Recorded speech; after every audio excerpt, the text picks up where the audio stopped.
কেন্দ্রীয় স্বরাষ্ট্র প্রতিমন্ত্রী নিশীথ প্রামাণিকের আগাম জামিনের আবেদন মঞ্জুর করল কলকাতা হাইকোর্টের জলপাইগুড়ি সার্কিট বেঞ্চ।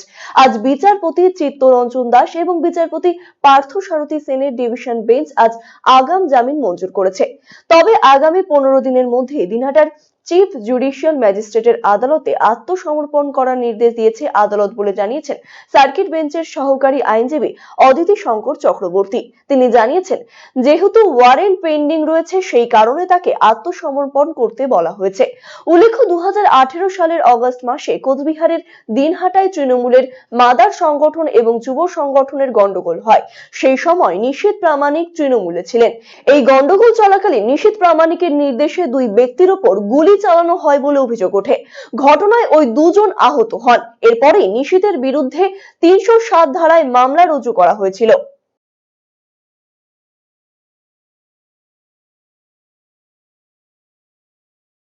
ধরেছিল ডিভিশন বেঞ্চে জাস্টিস দাস এবং জাস্টিস পার্থসারথী সেনের ডিভিশন বেঞ্চে মামলাটা হয়েছে। ফুল ফ্লেজড হিয়ারিং, ওটা সারেন্ডার করতে বলেছে ওনাকে উইদিন 15 days।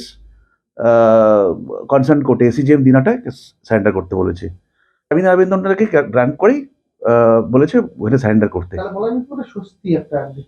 হ্যাঁ, আপাতত জামিন পেয়ে গেলেন, শুধু অফিসিয়ালি একটা সারেন্ডার তাকে করতে হবে। হ্যাঁ, সারেন্ডার করতে হবে, যেহেতু ওয়ারেন্ট পেন্ডিং আছে এবং লাস্ট অকেশনে অলরেডি প্রোক্লেমেশনের প্রেয়ারও গ্র্যান্ট হয়েছে, তো ওই জন্য सर्वोच्च न्यायालय honourable supreme court of India ने एक इंटरिम प्रोटेक्शन पिटिशनर के फेवर में दी गई थी, तब तक के लिए जब तक कि ये आदरणीय हाई कोर्ट इस मैटर को सुन नहीं लेता।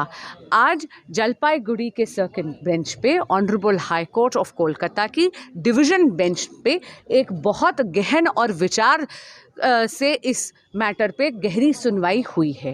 आदरणीय दोनों जो न्यायाधीश थे डिवीज़न बेंच के, उन्होंने बहुत अच्छे से सारा का सारा मटेरियल देखा, सारे के सारे सबूत जाने जो उनके समक्ष रखे गए थे, और ये पाया गया कि जितने भी विटनेसेस हैं साक्ष्यों के आधार पर और मटेरियल के आधार पर किसी भी प्रकार के ऐसे सबूत नहीं बनते जो कि इस केस में प्रेजेंट पिटिशनर को कनेक्ट करते हैं क्राइम से।